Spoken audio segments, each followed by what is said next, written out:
Peace everyone, Unmask here, and welcome back once again to the portrait stream. Yesterday, all I did was transfer the line art, which I noticed in the comments a few of you weren't satisfied with, but I'm not trying to rush through this project by any means, so you'll just have to live with it. Today, however, I have my colors here and I'm going to start filling in the background, so that's going to be the plan, and I'm just going to get right into it, not waste any time. Let's see, I have some Prismacolors, I have some Luminance colors here, and I even have some Polychromos colors. And I think I'm just going to start on this corner here in the top. And the background for this, as you can tell in the thumbnail, is just kind of a blurry. It looks like a photographer backdrop. I mean, and that's essentially all I'm trying to create. So that's what I'm gonna go for, and I'm just gonna take my time and hang out with all you lovely people. Oh, hey there, Nitesh, bad vibes. Sergu.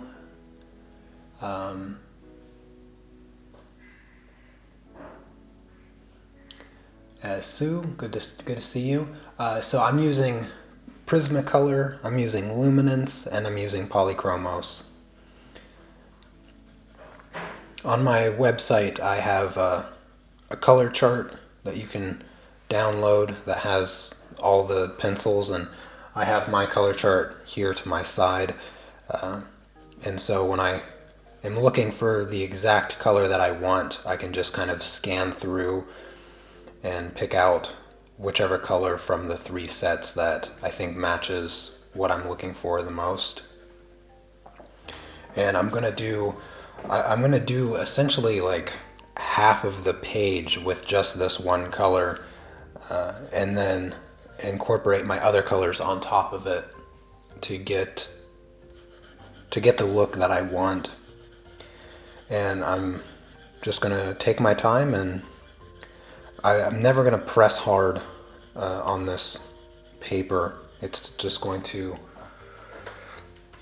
take a long time to cover it.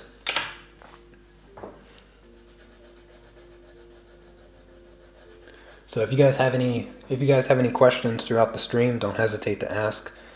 Happy to have some questions. Hello, Lindsay, Lindy, Jaume, or Jaume. Gosh, I forget how to pronounce your name. I looked it up one day and then I forgot.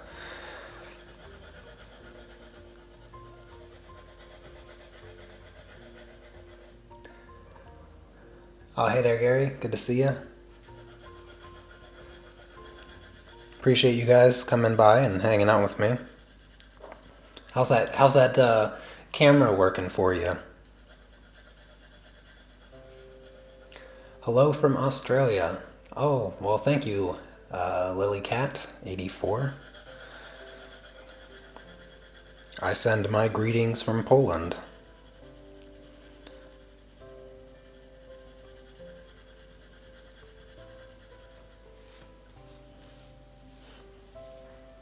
How much time will I need to get it? So this project here is going to take the entire month, regardless of how complete it looks after 2 weeks. I'm only working on it on stream, and I'm streaming every single day this month, and so the goal is just to finish it by the end of the month. And unfortunately today has to be a little bit shorter of a stream, because once I don't have other things going on in my day, then I'll probably just start streaming and like work pretty much all day. So some of the streams this month might be as long as like 5 or 6 hours. But today I also am streaming over on my Patreon page. I do tutorials I do colored pencil tutorial live streams on Patreon every Thursday.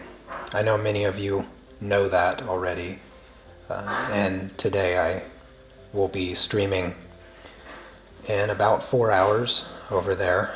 So I'll probably stick to around an hour for today. I'll try to get as much filled in of the background as I can, at least the base layers. And then I'll have to call it a day so that I can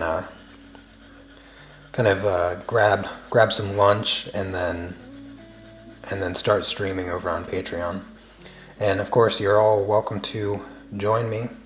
I do have the link to my Patreon page in the description. We're working on a ballet dancer, so I'll be working on some skin tones today and possibly some hair. I wonder if this color is even showing up on camera. Oh, hey there, Sally, Linda, Marcy, Shiny. Good to see all of you.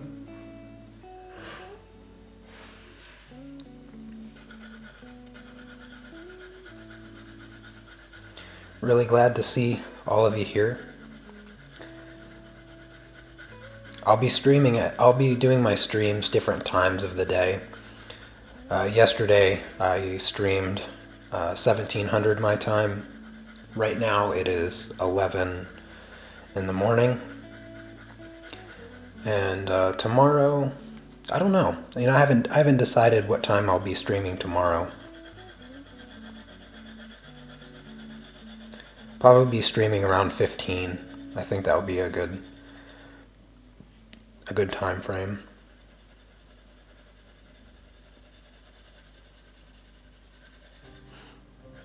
That's the usual time that I stream. I feel like that accommodates the most people.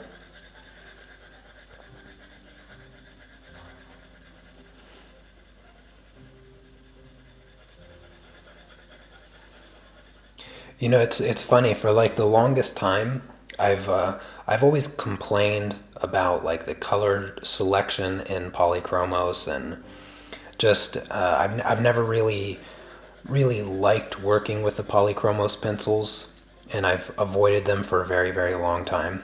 But I feel like as recent as like the last month, they've almost been my go-to colors for a lot of things. And it's kind of funny. It's just I don't know what happened. Maybe my new lighting change changed my mind about polychromos. But I have actually been enjoying using them. I like that they're easy to sharpen. Also, that's always a benefit. But I've kind of grown to like them, and the colors, even though, you know, they have their drawbacks. They still look really good on paper.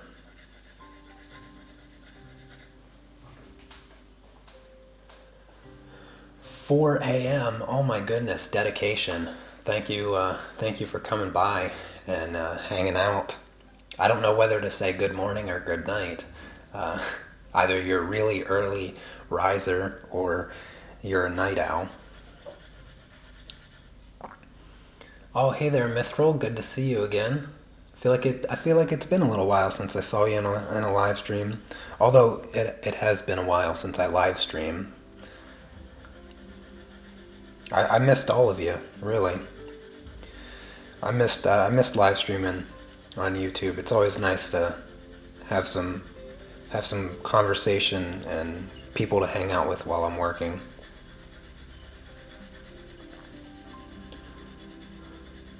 The drawing journal live streams, they'll be back after this month for a little while. I'll be leaving, I'll be going to the States. I'll be going back to the United States for a couple weeks in the middle of June, and I'll be back better like mid July. So a couple, like 3 weeks or so, possibly.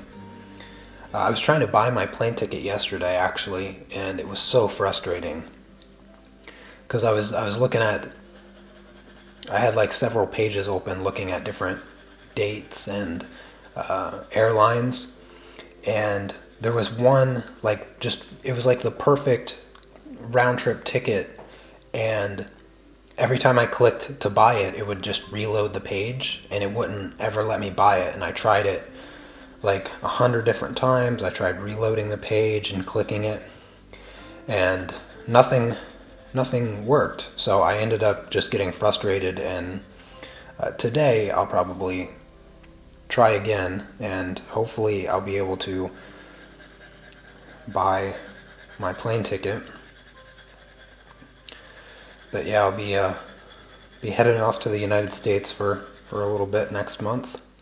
Really look forward to seeing my family. My sister is having a baby, and this will be the first time. This will be the first time that I ever saw my sister pregnant, and the first time I've ever been around while she's given birth.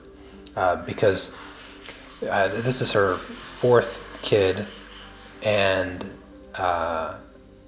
every single child that she's had up to this point, I never saw her pregnant, except like in pictures on Facebook, and I never met, with the exception of one, her two sons that she has now.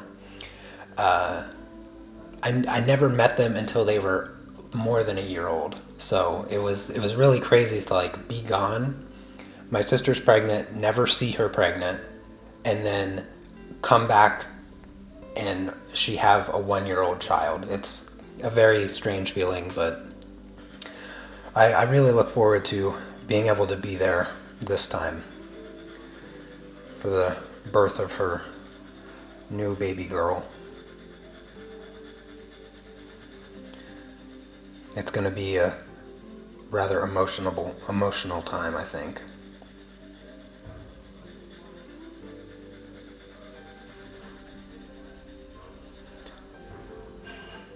Wouldn't it be funny if anyone drew you as well this month?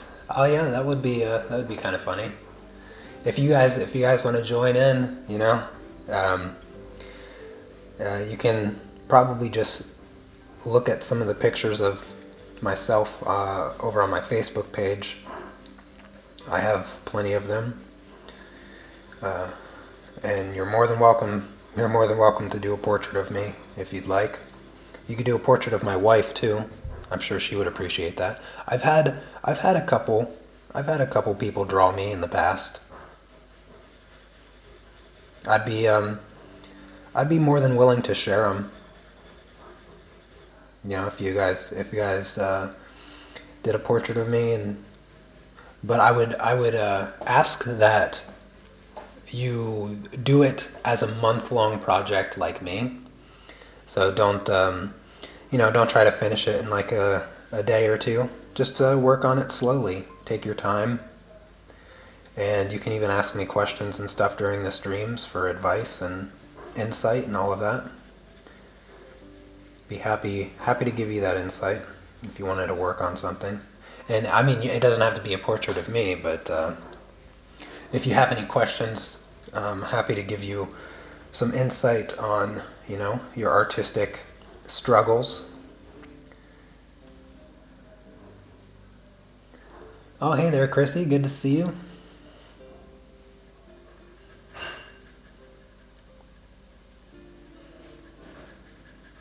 I wonder if this color is even showing up yet.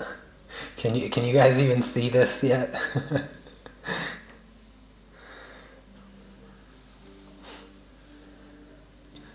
This is like the exact color that I need for the background, but it's very, very light right now.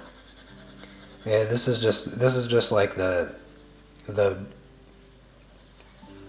uttermost base color, just to start having some color on here.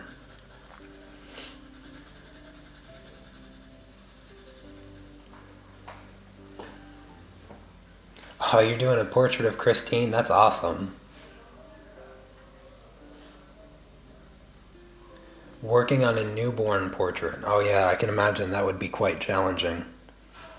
Babies, babies look weird as is. Babies I've always found to look weird. Maybe maybe if I ever have a baby myself, my opinion on the weirdness of babies might change. But they always just look like weird aliens to me. I can't get over that.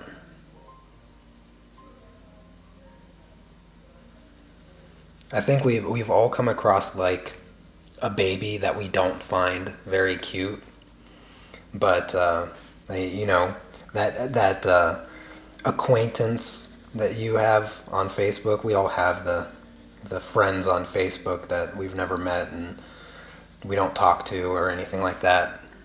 But I don't know, they have a baby and they post their pictures and all the comments are just about how cute the baby is. But every time you look at the baby, you're like, I don't get it. They're just being nice. I have that. I have that feeling a lot. Not to be mean, but I just can't pretend that I think babies are cute that often. I just think they look weird, which I would make drawing a baby rather difficult for me because I just find them to be weird looking creatures. They usually, for me, babies usually don't start to become cute until they're like no longer babies and they're like a year old or something.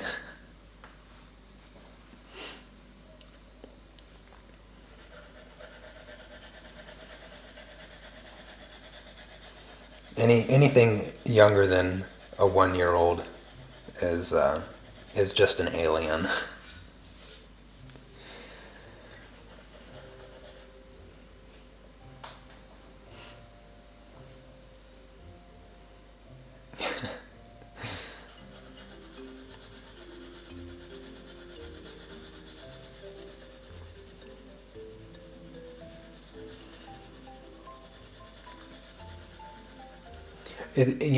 I didn't realize this until now, but almost every single animal as a baby is like super adorable, but a human baby is not. at least at least from my perspective. Like I could think of even baby snakes. Baby spiders can even be cute, but a human baby, not so much in my opinion. All other animals have like those big googly eyes and they're fumbly and just nearly every baby animal is adorable.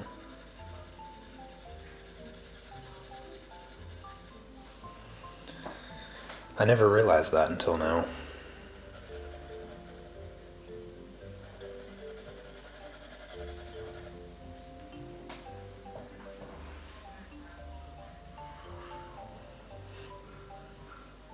I was asked to do a portrait of a baby. It looked like it fell out of the ugly tree. Yeah. I haven't been asked to do a commission in a while. Um, I don't like to do commissions in the first place all that much. Um, but yeah, if it would be hard to take on the commission of doing a baby, uh, especially if that baby, as you put it so eloquently, fell out of the ugly tree.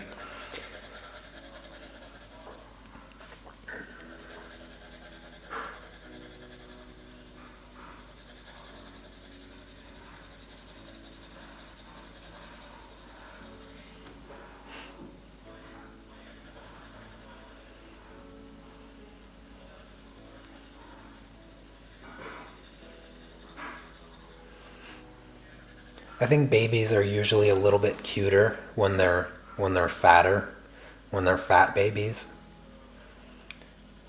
as opposed to like the really skinny babies that look like their skin is already that of a 92-year-old.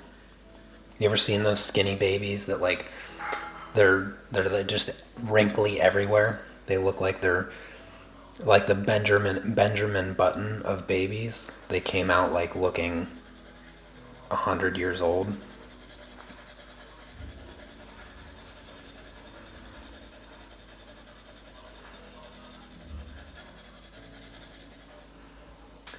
I see you're still standing while arting. You must be enjoying your standing desk. Yeah, you know, there's the positives and negatives. I don't know if I mentioned it, but I actually got a standing stool, and it's not something that you like actually sit on. You more just like lean back on it, but the it's not really comfortable, like even to lean back on. I was hoping that I would be able to like lean back and kind of take the weight off of my legs a little bit, like in between sessions or whatever, or while I'm editing, because I mean, just like sitting too much, standing too much is also not the best thing in the world, and my legs do get tired sometimes, and my ankles hurt sometimes, and you know, too much standing is also not a good thing. So I try to keep it as balanced as possible. It's really difficult in this small space because I'd love to have both the standing desk where I draw and I do the live streams and all of that, but then I wish that I could just sit when I'm doing the other, a lot less exciting work where I am, you know, editing a video, or maybe I'm just, you know, browsing the internet for inspiration or something like that. It's been the fact that I've went from like the sitting too much to now almost the standing too much. It's really given me a good perspective on how I want my studio space to be laid out when I finally buy a house, and have more space to actually have a dedicated studio room. Because I really wish that I had the flexibility to just go from standing and sitting. Uh, I can do that with this desk. I can lower it, but it's like a pain to do it, to put it up and down all the time because I have to move everything, and it's just it's not convenient in any regards to go from sitting and standing in this small area. But I do like standing while creating. I feel like it's easier to like move around and just not be in my own way. So yeah, I still do like the standing, but I just wish that I had the ability to go straight to sitting when I'm doing the the tedious, boring computer work, like editing videos and stuff, because it is tiresome to stand and edit and just kind of just be like leaning on your table. That's the thing that kind of gets me, is that one, my legs start to get tired when I'm sitting here staring at my screen and editing a video or doing any other, typing an email or writing a script or whatever. I just find myself wanting to lean on the table, and it's just really uncomfortable. So it's not all positive. It's not all positive, but I still think it's better than sitting 100% of the time, because I'm here at my desk. I'm here at my computer. At least, I think like a minimum of like 12 hours a day, like minimum. I would say like a slow day would be 8 hours, but I can't tell you when that's happened.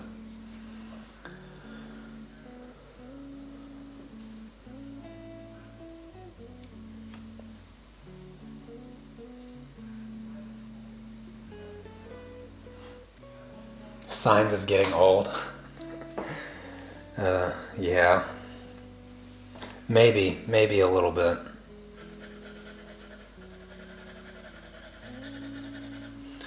Alright, I think I'm gonna be moving on to a different color here.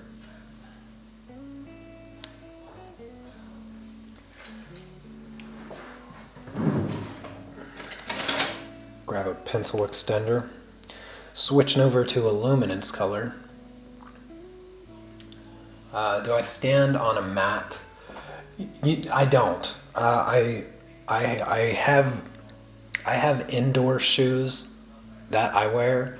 They're basically slippers, but they have a full like rubber sole. I only wear them inside the house because I don't wear my outside shoes around the house like everybody in Poland. So I have shoes dedicated specifically that I wear inside the house. And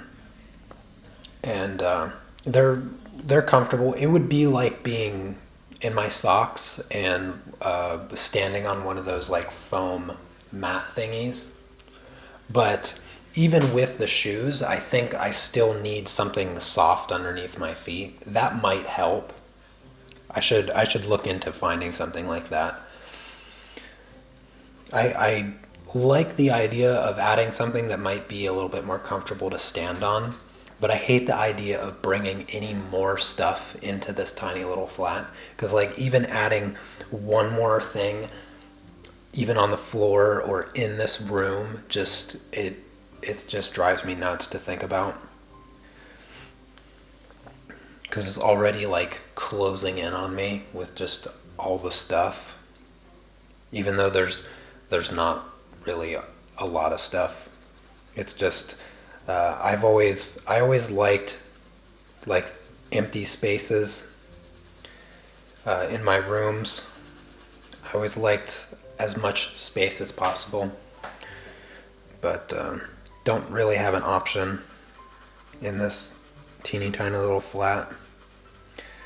I was,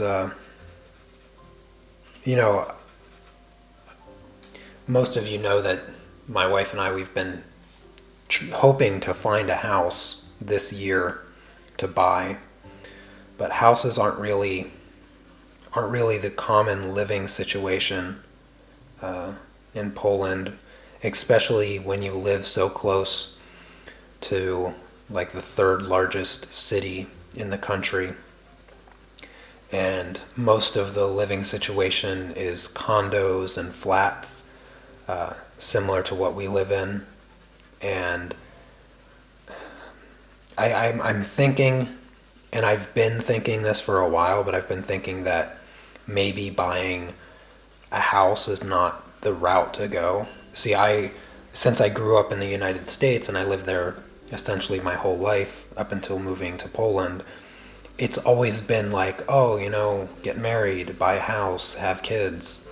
There's always the buy a house. There's not the, let me buy an apartment or let me buy a condo type thing. And so I've always had the mindset of I want to buy a house. I want to have, a yard. And I think that's more of an American ideal than a Polish ideal. And I think that we may have to reevaluate our decision on buying a house and look more towards buying a flat. Because, we buy a flat, we could probably get a pretty good deal on a good flat, and if we ever wanted to move out, then we could just rent the flat out. And I don't think it'd be very hard to rent the flat out. There's a lot of people here, so it was rather difficult to find this flat here. Something that we liked, something that looked good, that had a really good location. So I think that might be the more realistic option while we live here in Poland. At least if my intention is to stay here while I continue my YouTube career. I think that might be the case.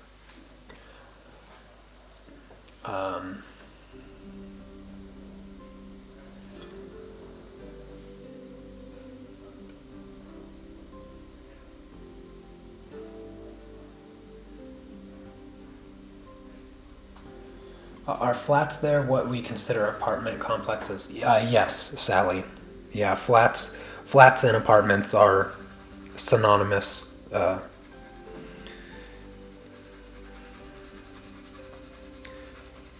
don't know. I think it's just from the British English that they refer to these as flats. So I refer to it as flats. I still call a bathroom though. I can't get on the loo train. I can't go back to America and start calling it a loo.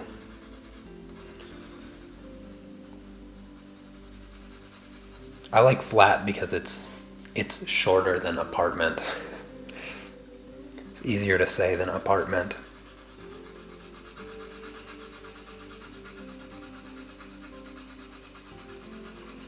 And I think it sounds more elegant than apartment also.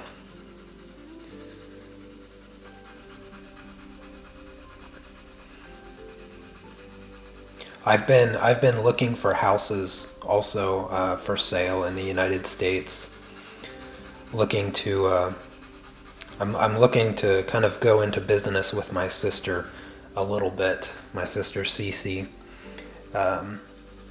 and potentially buy a house or two in the United States and let her manage the property and just rent the houses out while I live here, just to have kind of one more source of income, and then also just kind of help my sister out as well. A nice little family business, and then share the benefit of owning property together. That's kind of been my hobby the last week, is just going on different real estate websites and looking at houses in the area I grew up. And I found some pretty good deals. There's this one house that I was looking at that it's questionable because the location is so nice. I mean, it's a small house, but the location is just so ideal, and even has like a little plot of land that it sits on. Nothing huge, but maybe 20 square meters of extra land, like a yard, and it's I think it was selling for like 87, I think, or something like that. It's not worth 87, but I could probably, or no, it was 79. Maybe it was, no, I don't know it was something like that. But either way, I was looking at it, and I intend to look at a few houses when I'm back in the States next month. I intend to look at a few houses and see if I can't find a deal worth getting.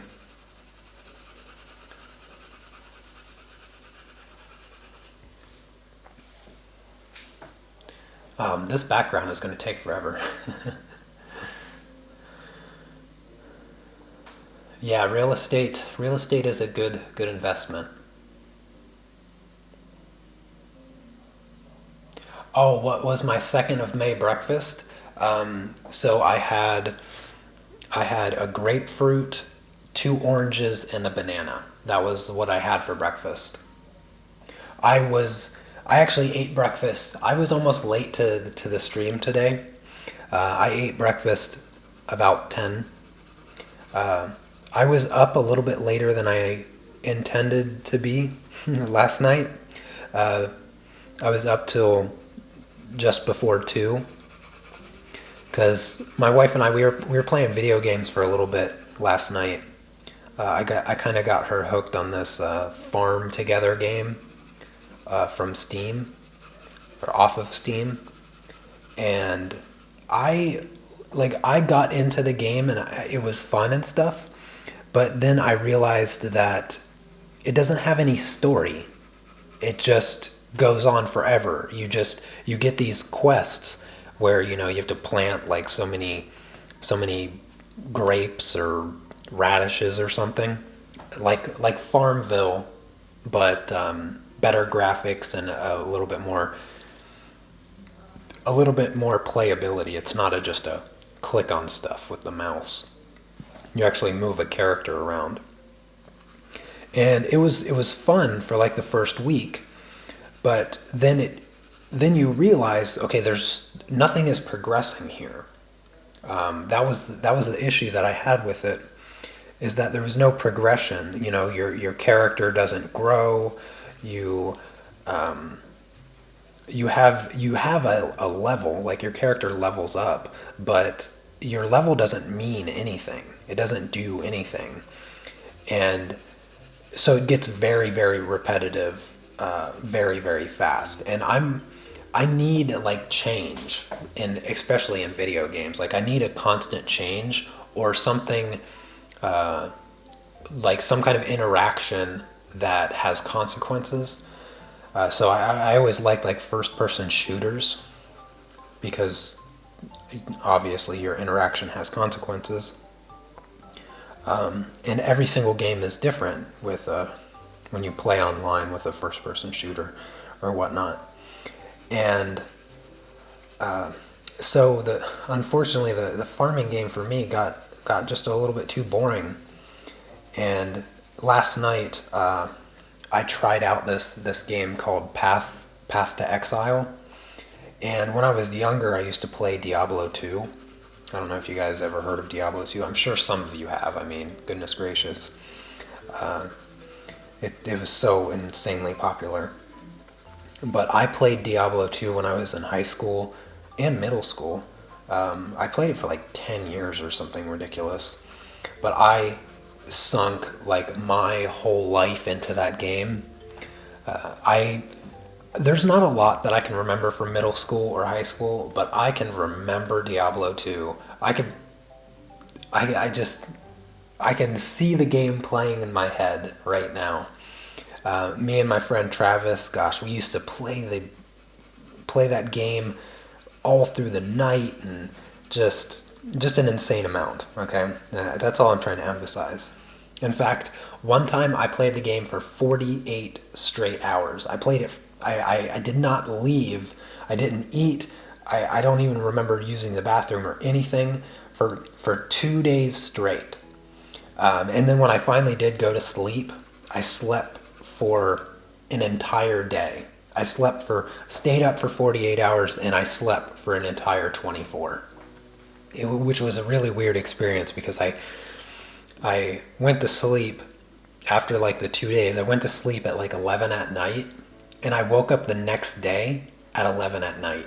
It was the weirdest feeling in the world. It was like being in a mini coma. Because you wake up at the same time that you went to sleep, and you're like, did I even sleep? What time is it in Poland? Right now it is 11:40 in the morning. Anyways, so getting a little off topic. So the Path to Exile game is very, very, very, very almost identical to Diablo 2, and I tried it out for the first time last night, and it was a lot of fun. It brought me right back to playing Diablo 2, and it was so satisfying that I ended up playing it a little bit longer than I intended to, and I stayed up a little bit later than I intended to, because when you get into those games, it's just like an hour goes by in like 5 seconds. It's like minutes just turn into hours.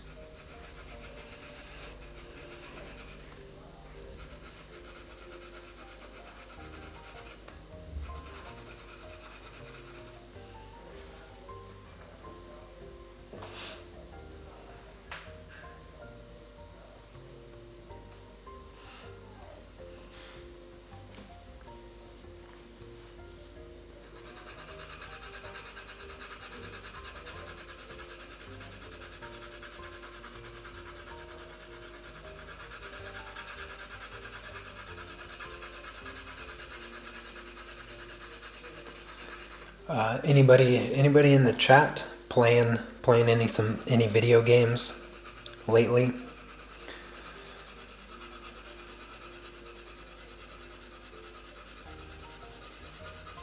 What were some of your guys' games?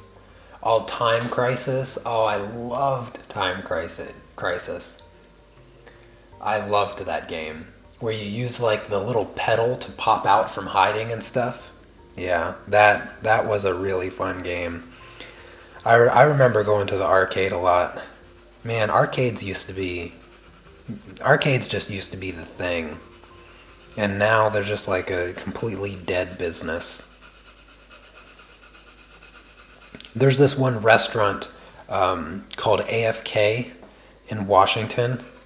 And it was a pretty cool place. It was like a restaurant bar, and then they had TVs set up all over the restaurant that had like just like Super NES, regular NES, 64, PlayStation 2, like all of the older consoles. I think they even had an Atari. And you could just go up to the TV and play with different people that were at the restaurant bar, and it was. Then they had this one room that was like dedicated to just playing WoW, because it was like this bar that was up against the table, or this bar that was up against the wall, and then there was just like a whole wall of outlets so that people could sit there and plug their laptops in, and of course everybody that would sit there would be playing WoW.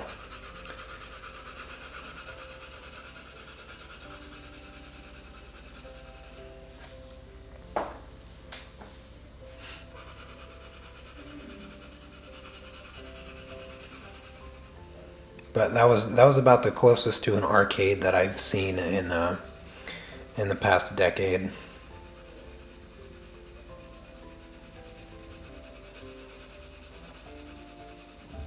You could also get like board games and stuff that the waiters and waitresses would bring to your table if you asked for them, and you'd have people sitting at tables playing, Monopoly and those trivia games and Magic the Gathering, and just regular card games, poker or something like that. Non-gambling poker, which is hardly poker.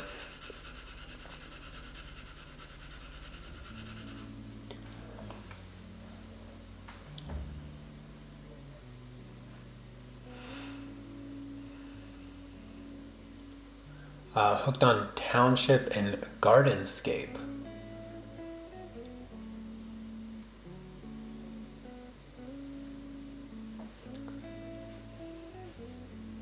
I liked I like the like the sim type games where Roller Coaster Tycoon or Cityscape, or Township sounds like a game like that. Gardenscape sounds like the farming version of that. Animal Crossings, that was a game that I played a lot on the GameCube. But yeah, I always liked those sim type games as well. And then RPGs. I played through the Final Fantasy series, and yeah, those were life-changing games. Diablo, the Diablo series, I played through that.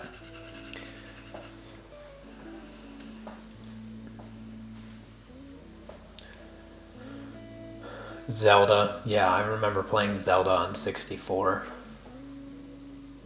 And oh yeah, the Mario games, Super Mario 64. Oh, I loved playing through that game. I played some of the other Super Mario's.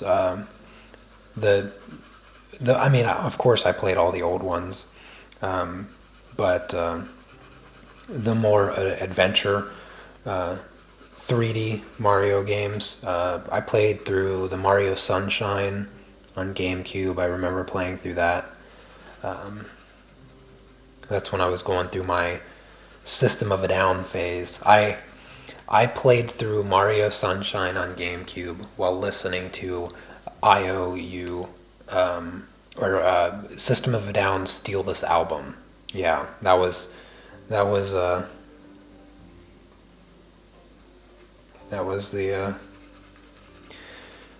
record I was playing through that entire game. And every time I hear a song from Steal This Album, I immediately am seeing the gameplay of Super Mario Sunshine for the GameCube. Just immediately comes back to me.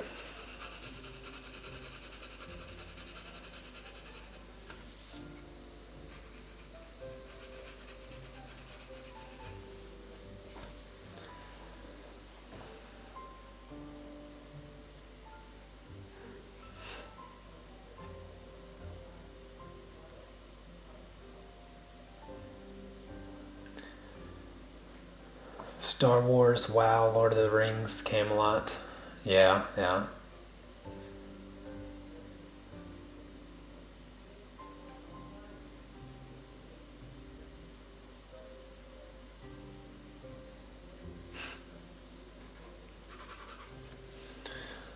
Alright, time to start adding some color to this side now. Let's see, I'll try to get as much done. I want to get at least a base color for the entire background. I think if I can get that today, then I'm in good shape. Because after all, I have what 28 more days left to finish this. So I think I'll be good. I probably won't even actually start on me. Feels weird to say that. For like the first 10 days. I'm guessing that the background's going to take me about a week.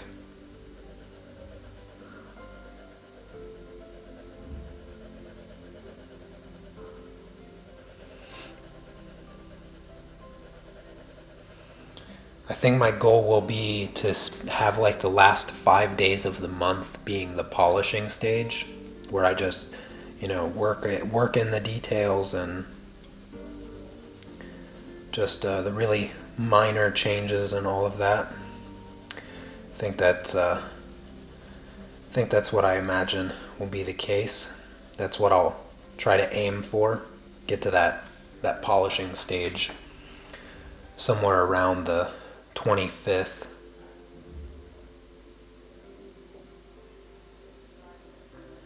Oh, hey there, Leontine. I am doing very well. Thank you for asking. How are you doing? I feel like it's been a little while since I said hello or you said hello. I'm sure we're both just busy doing our art stuff, trying to pay bills, right? I know that you'd moved into your new place and doing well. I hope.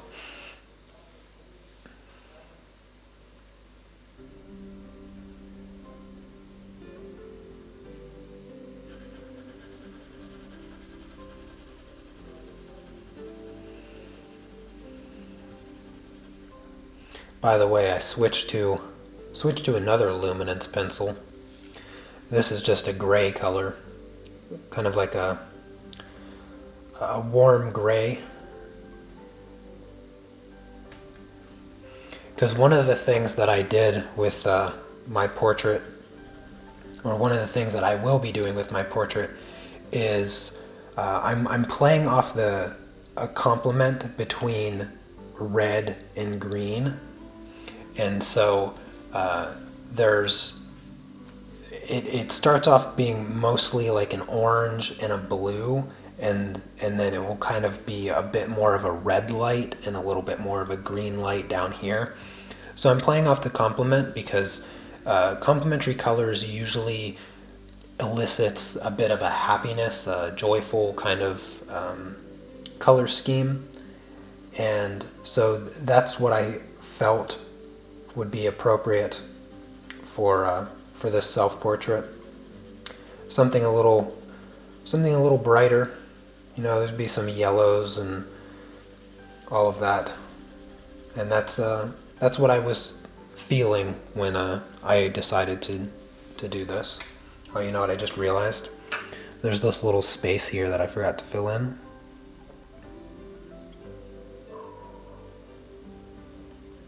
So just fill that in with my polychromos pencil real quick. There. Now I feel better.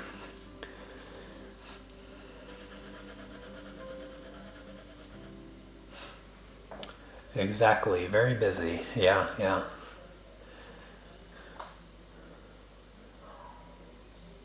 Oh yeah, moving can certainly be quite stressful. I can certainly relate to that.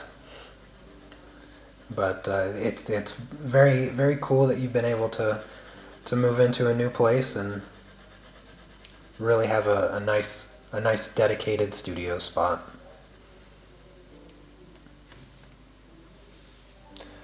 I'm glad to see it working out.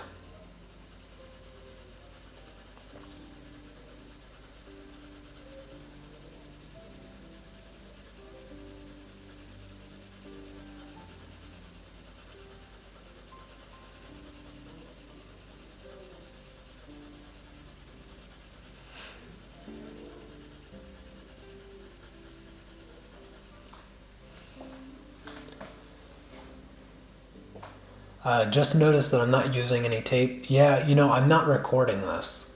Uh, I was kind of on the fence a little bit when I was getting ready to start this project.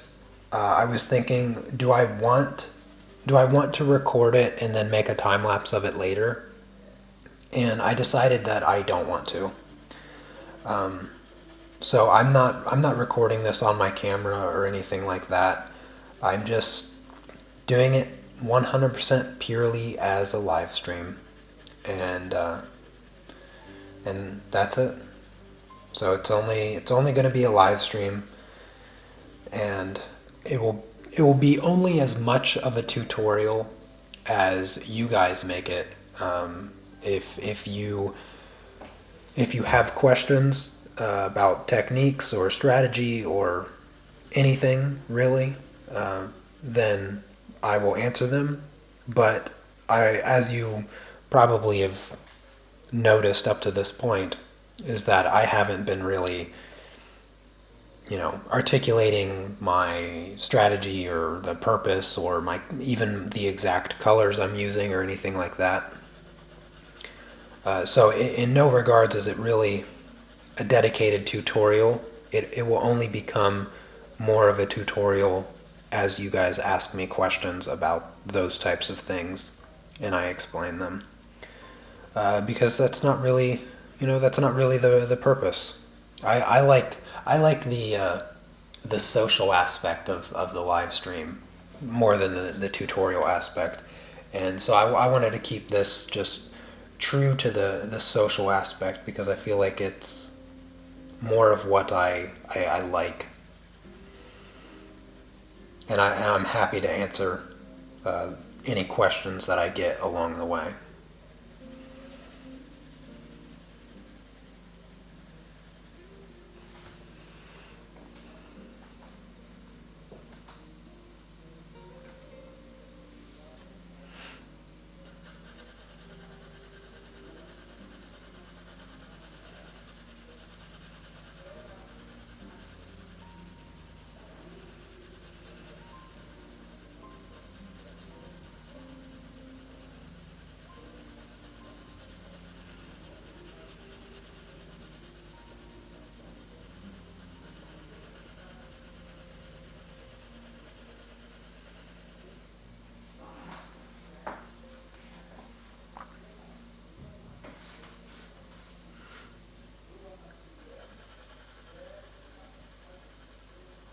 I have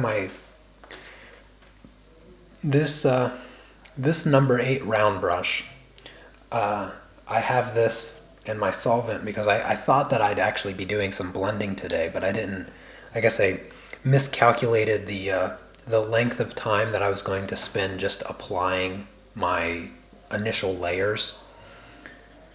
I'll probably end up spending like 2 days just layering my pencil down before I ever actually get to blending. But this brush right here, this brush has been with me from like the very, very beginning.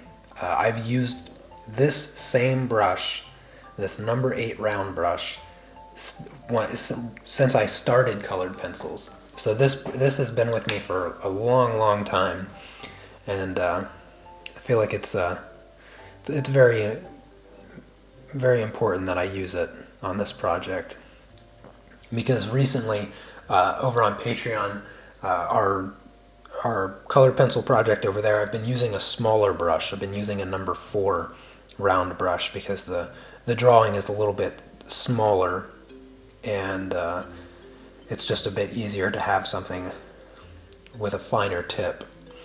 But that's the same brush that I used on my first self-portrait, and so it's required on this one. I thought I was gonna use solvent and blend today, but I totally underestimated the time that I was going to spend on just these first few layers of pencil.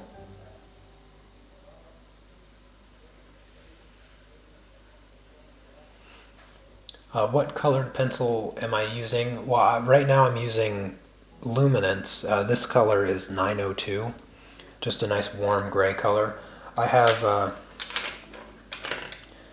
these colors here too. I have a couple Prismacolors and a couple Luminance and a couple Polychromos.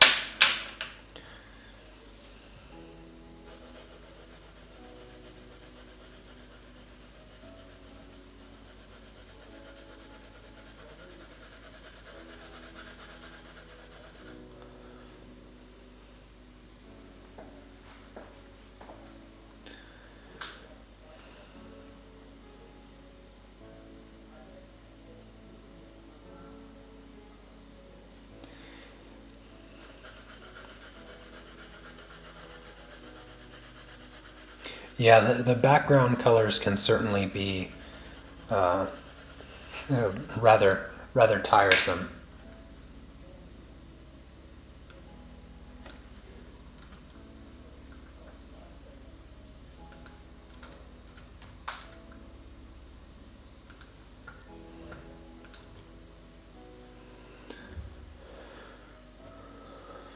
I'll be I'll be drawing, I don't know, maybe another half hour, I'd say. Piotr. What was that one solvent you used on the dime? Oh, yeah, Zest It. Yeah, that's the solvent that I use. It's neither alcohol nor acetone. Zest It is derived from citrus, concentrated citrus oils or something like that from oranges. It's better for the environment. It's than the other type of chemicals, and it doesn't really smell. Doesn't have a smell that bothers me anyway.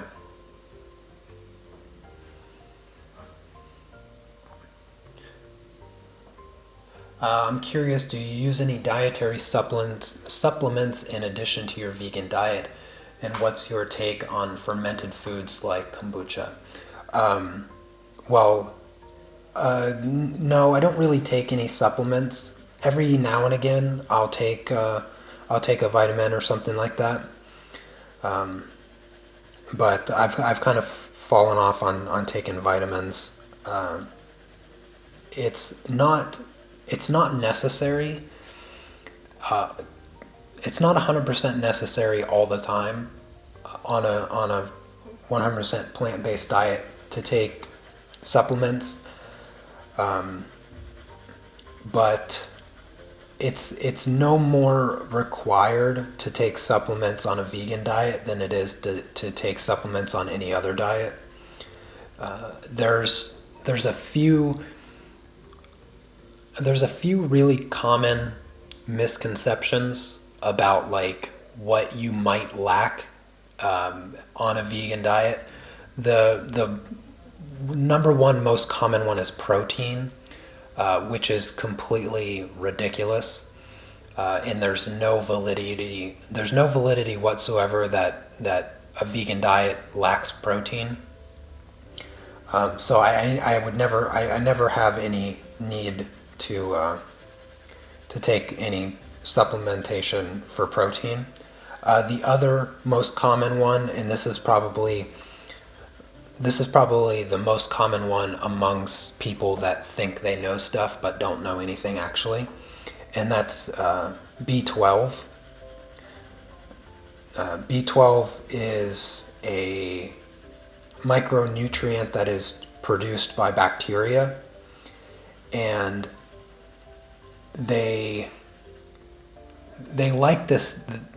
People that are against not eating animals, I guess a better way of saying that is people that disagree with a vegan diet or a plant-based diet, they always make the false claim, that you can only get B12 from animal products, and that's completely false.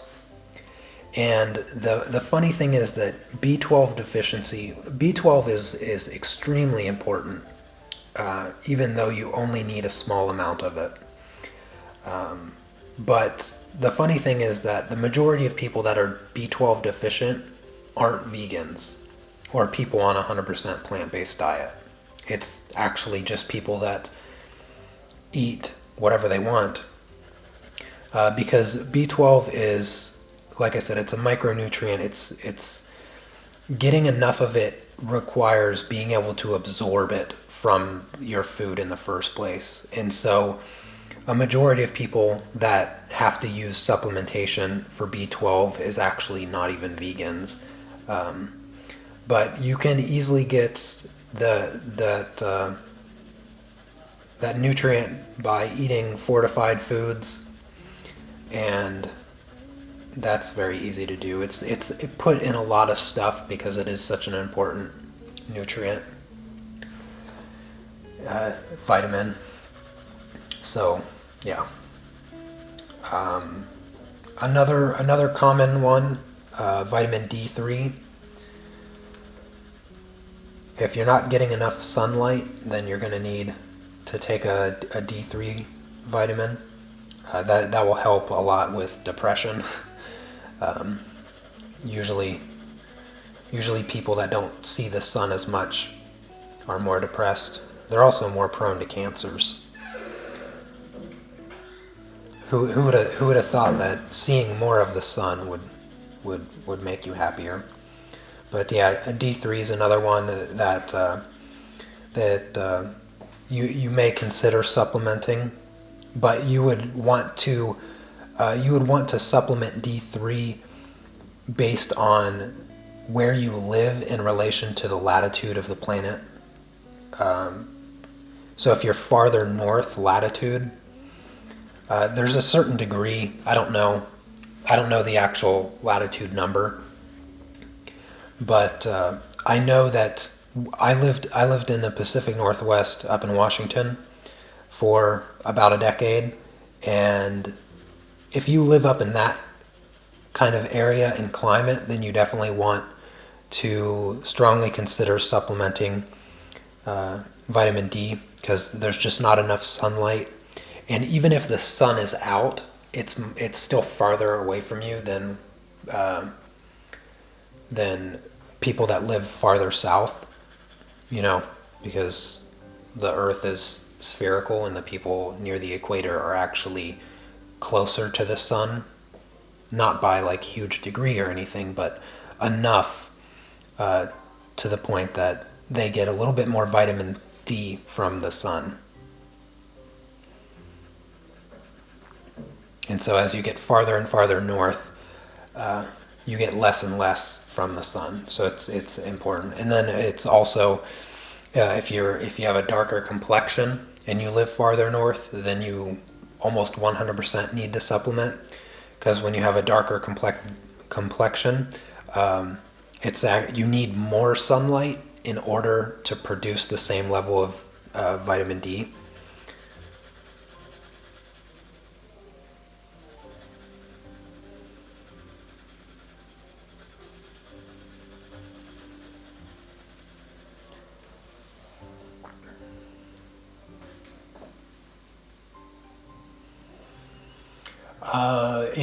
So if your daughter doesn't want to eat meat, I'm glad that you don't force her to. But if you want to talk about pure protein content, proportionally, spinach has more protein than any meat that you could find, because spinach is 75% protein, whereas you're not going to find that in any meat. Not at that percentage. Is this now your May masterpiece? I don't know if it's I don't know if it's going to be a masterpiece. I didn't really come up with a title for the month-long streaming that I'm going to do with this project. And I'm not referring to it as a challenge, because it's not a challenge. It's just what I want to do. So I didn't give it a title. I didn't give it a title.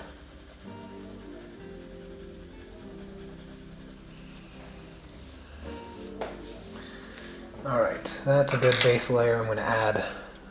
I got time to go over it with another color, and I'm gonna bring in a little bit of blue.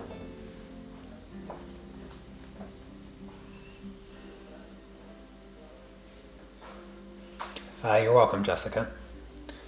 Yeah, protein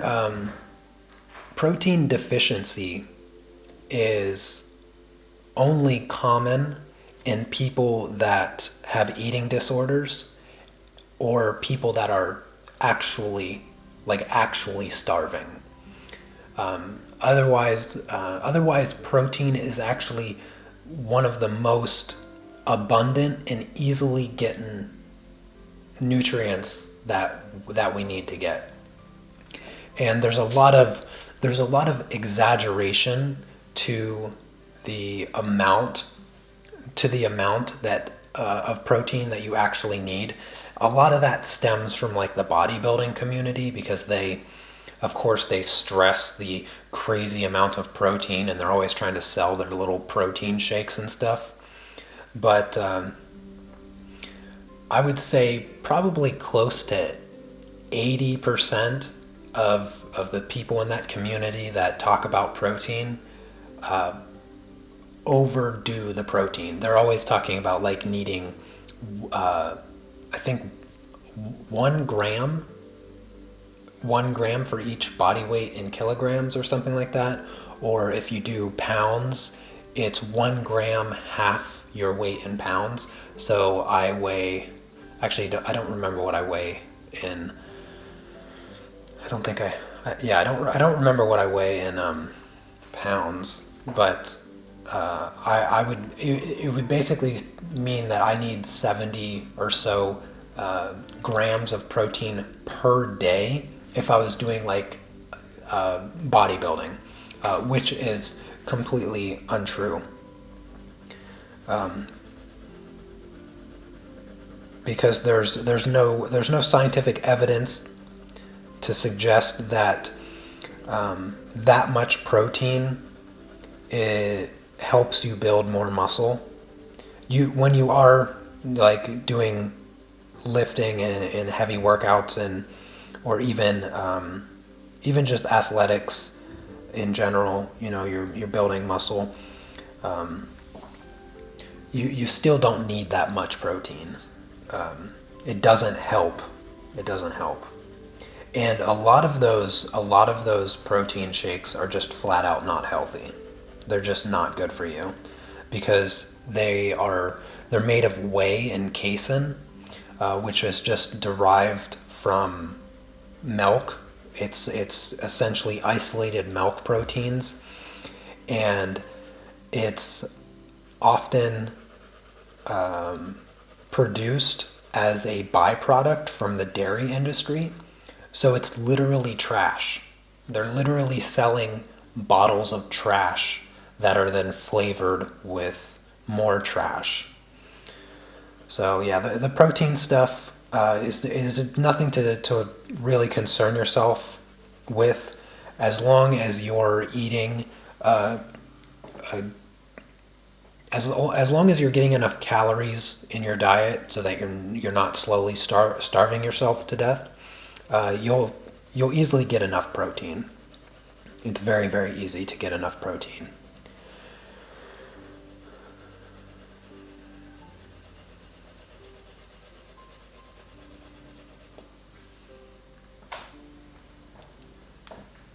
Yeah, nuts, seeds, and beans, they are also, yeah, they're very good sources of proteins.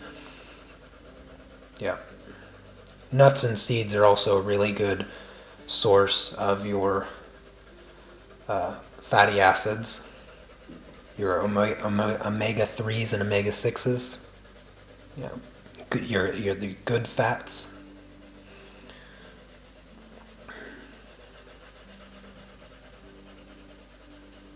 That's another thing that non-vegan non-vegan experts also bring up is the uh, amino acids. Not getting enough amino acids, so having to take like an oil supplement to get your omega 3s and omega 6s, because those are very important also. Uh, so, yeah.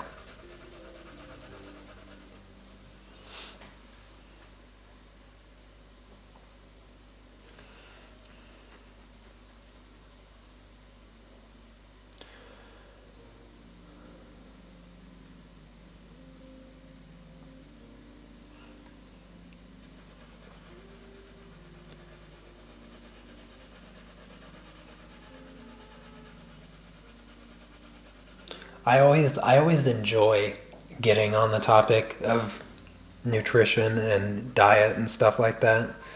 But yeah, most of you know I'm really passionate about it, and so it's as soon as you guys start asking me questions about it, I could just go on and go on forever. Um, but I'll try not to. I'll try not to. I really wish I had. I really wish I made enough to pay an editor so that I didn't have to edit my own videos anymore, and then I could do two channels, and I could have like a nutrition based channel slash recipes or something, and then I could just have this channel, and then I could have my third channel where I read books. Yeah. So many ideas. Not enough time to edit all the videos. Maybe one day. Maybe one day I'll be able to make enough to pay an editor. But that that might take a long time. I don't think I'd be able to do that for um, I don't think I'd be able to do that with less than like 2 million subscribers. And if you follow the art community on YouTube, you know it's not easy it's not easy to be an artist and get 2 million subscribers on YouTube. It's not really like the most viewable content. But even when you do get there, like if you look at the artists that have like between 1 million and 2 million subscribers, or just any artist that has above 1 million subscribers, their percentage rate of viewership is not like the best is not the best on YouTube. They'll have like 2 million subscribers. They'll upload a video, but they'll only get like maybe 100,000 views, which is really poor percentage. Like most channels, non-art channels, have at least a 10% viewership. So that would be 100,000 at a million. So for every million you make, you have that much more. So if I had 100,000 subscribers, I upload a video, then it should get 10,000 views, like for sure. But then you have these art channels that have like above 1 million, they upload a video and they don't even reach 100,000, and it's like that's like maybe a 5%, 6% viewer. Not very good. Not very good for art channels. Art channels on YouTube aren't the best content if you're looking to do YouTube for a living. So that's why I focus a little bit more on what I can put on my website to sell and my Patreon page. That's yeah. YouTube isn't really the big source of income there. So I need either 1 million subscribers or probably another 2,000 patrons. So I need about 2,000 more patrons on my Patreon page before I could even consider the potential of hiring an editor to do my videos for me. Yeah, I feel your pain, Leontine. Yeah, that art channels, I don't know what it is. I don't know what it is about art channels. Really, I don't. Because if you're lucky enough, and fortunately I have been lucky enough, and Leontine, I know from our conversation, you've been lucky enough to have that one video that goes viral, in the sense of like the art community, it goes viral, but it's not easy. Like, it is not easy for an art video to go viral. I mean, so much more often for one viral art video, there are like 10,000 other viral videos, whether it's news, whether it's comedy, whether it's music, whether it's a podcast. I mean, literally anything else, video games, just anything else. For one art video to go viral, there's 10,000 other types of videos that go viral. And even when it is an art video that ends up going viral, it's not even from an art channel. It's from like one of those really big YouTubers that follow a Bob Ross tutorial, or they make a guitar out of colored pencils, you know.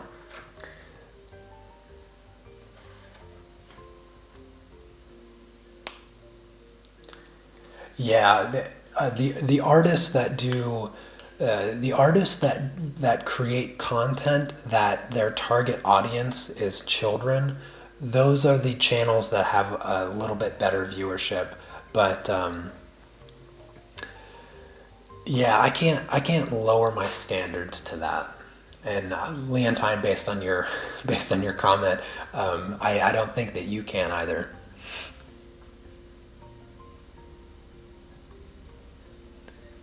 I just want to create what I like, and create nice relationships with my viewers. That's the cornerstone of my channel and my content.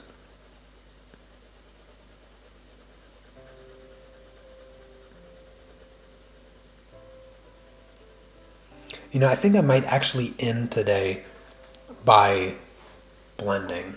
I don't know. I have to stream in a couple hours. for Patreon. So I don't want to like draw this stream out too long, because then I'll be tired for my next stream, and I should eat some lunch too. So maybe I'll just apply a couple extra colors, and then I'll call it a day. So maybe like 15 more minutes or so. Sculpting video should have gone viral. I hope that doesn't go viral. That is not the video I want to go viral. A couple of my live streams, my pastel tutorials, they have gone semi-viral. I mean, I have like two or three, I think, that are over 500,000 views. And that's like, that's pretty good from my perspective, as most of my videos never reach 10,000. I would say a majority of my videos never reach 10,000. So to have 2-hour-long live streams reach 500,000, pretty satisfied with that. Those videos are actually a majority of my YouTube income.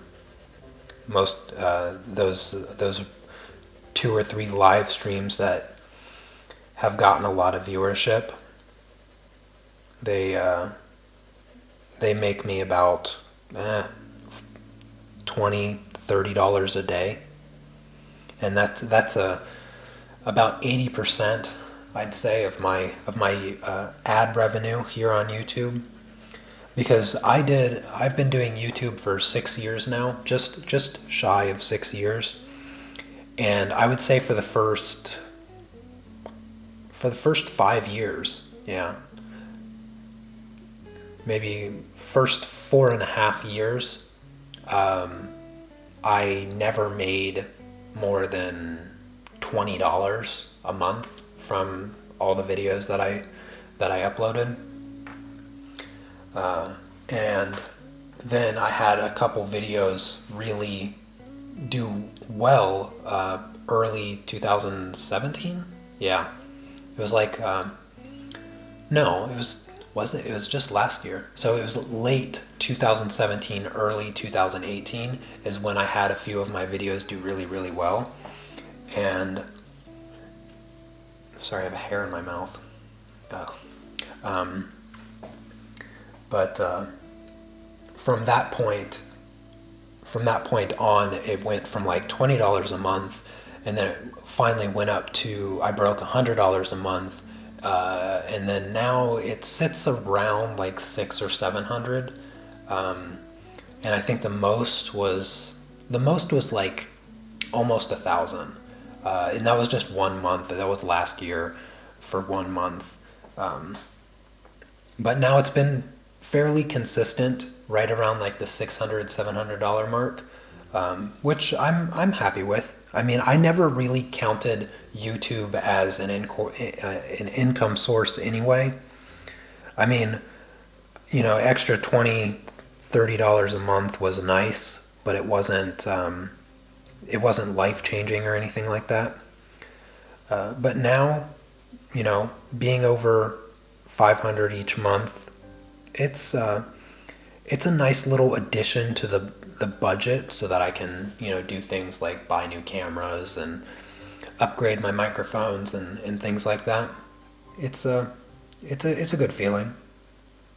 It's always nice to add another source of income when you're an independent creator and you have one person on your team, and that one person is just you. Because it can be stressful working for yourself, and all of your income sources are discretionary to the people that support you. I mean, every month my paycheck is a different level, because I have people that sometimes join on Patreon. I have people that leave at the end of the month on Patreon. That's a really common thing if you do a Patreon page, is that at the beginning of the month, like the first 2 weeks of any month are like kind of exciting on Patreon. I might get like 7, 8, 9. I think the most I've had was 22 new patrons in like the span of 2 weeks in the beginning of a month. And then at the end of the month, like in the same 2 days, you might lose like 10. And it can feel discouraging, but it always kind of like just goes up and down. And so nothing is permanent when you work for yourself. No income is fixed. I think that's what appeals to a lot of people when they have just regular jobs. So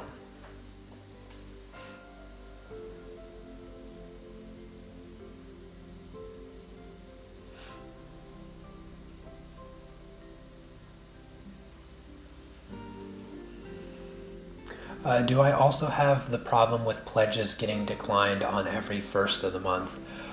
Yeah, there's a lot of people that sign up on Patreon, and then they keep their account like signed up to your page, but they have stopped payment. So there's like a huge list of people. I think on my actual Patreon page it says that I have like 180 or something patrons, but in reality I have probably closer to like 250. But like 50 of them are people that signed up like a really, really long time ago, but they stopped their payment. And so every single month, the same thing happens, where it just says that their payment was, or their pledge was declined. And it's just because they stopped payment a long time ago, but they're still on my list. They're still on my list of patrons. So that's something that I find to be kind of odd, but Patreon doesn't remove those people from your Patreon list, so it just is what it is. But there's a lot of declines that I have, but they don't contribute to my losses, and they don't contribute to like on the page where it shows how many patrons that I have. It doesn't show up there.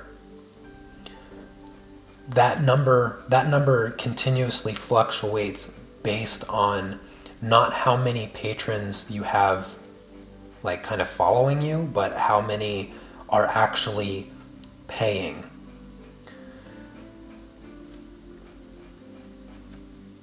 Because I've had it's a really, really common thing for people to just pledge for like a certain period of time.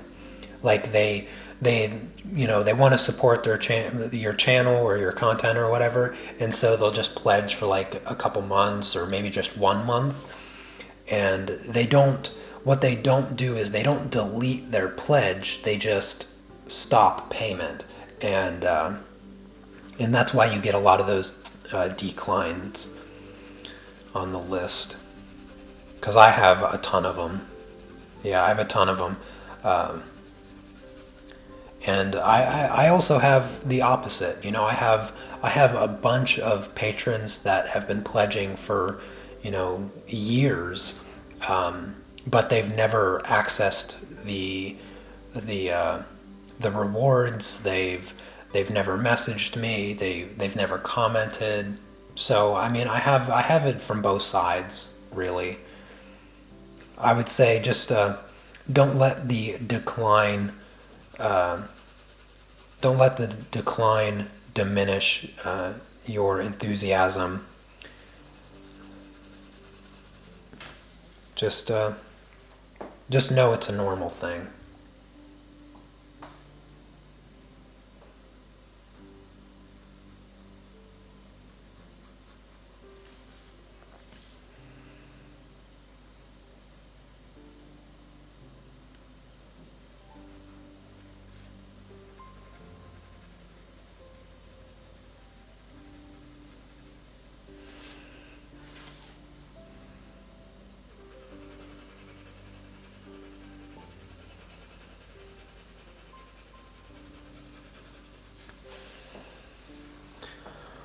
Alrighty, you know what? I think that's all the layering that I'm going to do today. I don't really want to force blending it with the solvent because the paper's not really covered at all anyway, and I don't think it's going to have much benefit. So I'm going to probably do at least one more day of just layering with the pencils before I grab the solvent and do any blending. Maybe even 2 days, I don't know. We'll just have to wait and see. So I'll be streaming probably 1500 my time tomorrow doing this, and then I'll be streaming in about 3 hours over on Patreon. We'll be working on this colored pencil project that I showed you guys yesterday. And yeah, so those of you that are over on Patreon, I'll see you soon. And those of you that aren't, why aren't you? But yeah, otherwise, you guys have a wonderful rest of your day. Thank you so much for coming by and hanging out with me. It's a lot of fun. I love the conversations. I'll see you all tomorrow. I'll schedule out tomorrow's live stream in about the next 10 minutes. So be sure to click the bell icon thingy so you get notification for it. And then if you're new, welcome, and make sure you subscribe, and I'll see you all tomorrow. So take care. Peace.